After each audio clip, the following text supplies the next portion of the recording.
Assalamualaikum warahmatullahi wabarakatuh. Hari ini kami menayangkan sebuah video untuk mengisi nilai tugas kami pada makul ekonomi manajerial.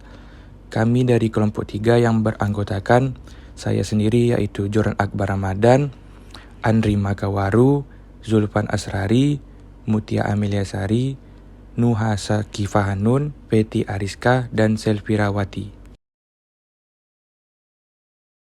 Baiklah, di sini saya akan menjelaskan permintaan agregat.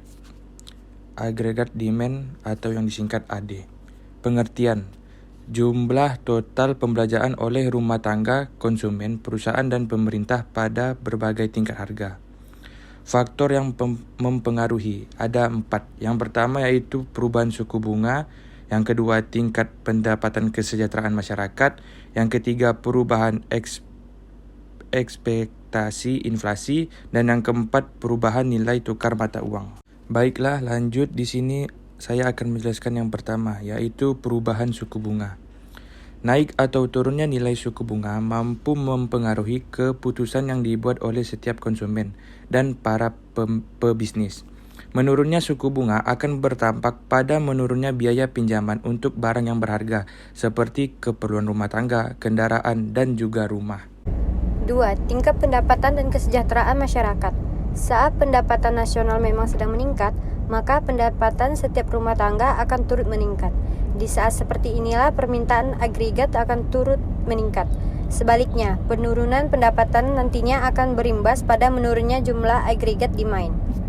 Ketiga, perubahan ekspektasi inflasi. Bila suatu negara sedang mengalami peningkatan laju inflasi, maka umumnya akan terjadi pula peningkatan harga barang dan jasa dalam negeri.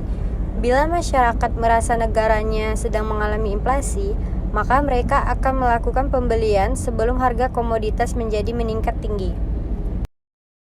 4. Perubahan nilai tukar mata uang. Nilai mata uang pun akan turut memberikan dampak besar pada agregat demand. Bila nilai mata uang dalam suatu negara sedang anjlok, maka harga barang tentu akan semakin mahal, khususnya barang impor. Sebaliknya, bila mata uang sedang meningkat, maka harga barang impor pun akan cenderung lebih murah. Naik turunnya harga ini pun akan turut mempengaruhi nilai agregat demand. Selanjutnya, analisis AD atau AS. Keseimbangan pasar terjadi pada perpotongan antara penawaran agregat AS dengan permintaan agregat AD yang menentukan besarnya jumlah output total dan harga keseimbangan di pasar. Keseimbangan ekonomi makro merupakan gabungan dari semua harga dan jumlah barang di mana semua penjual dan pembeli merasa puas dengan transaksi tersebut. Pergeseran dari kurva AD atau AS akan mengubah titik keseimbangan pasar dan pada akhirnya akan mengubah harga dan output total keseimbangan. Selanjutnya, gambar di samping menjelaskan bahwa pergeseran AD ke AD akan meningkatkan produksi total dari Q ke Q dan juga meningkatkan harga dari P ke P1.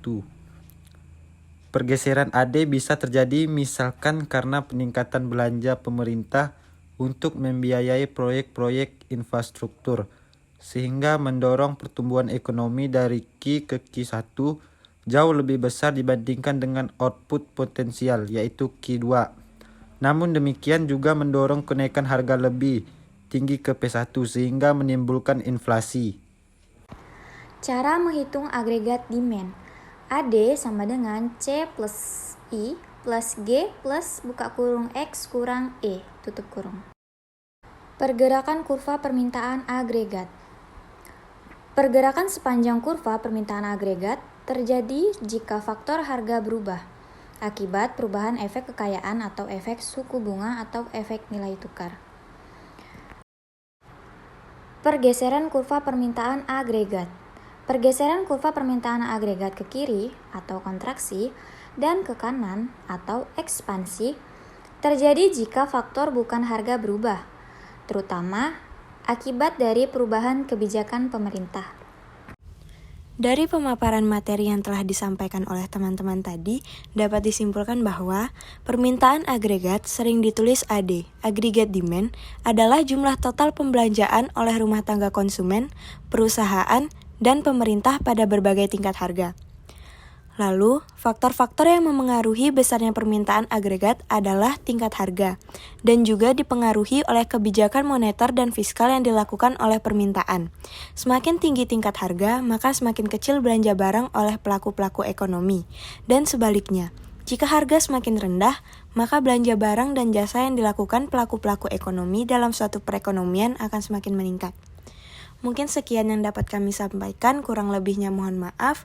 Wassalamualaikum warahmatullahi wabarakatuh.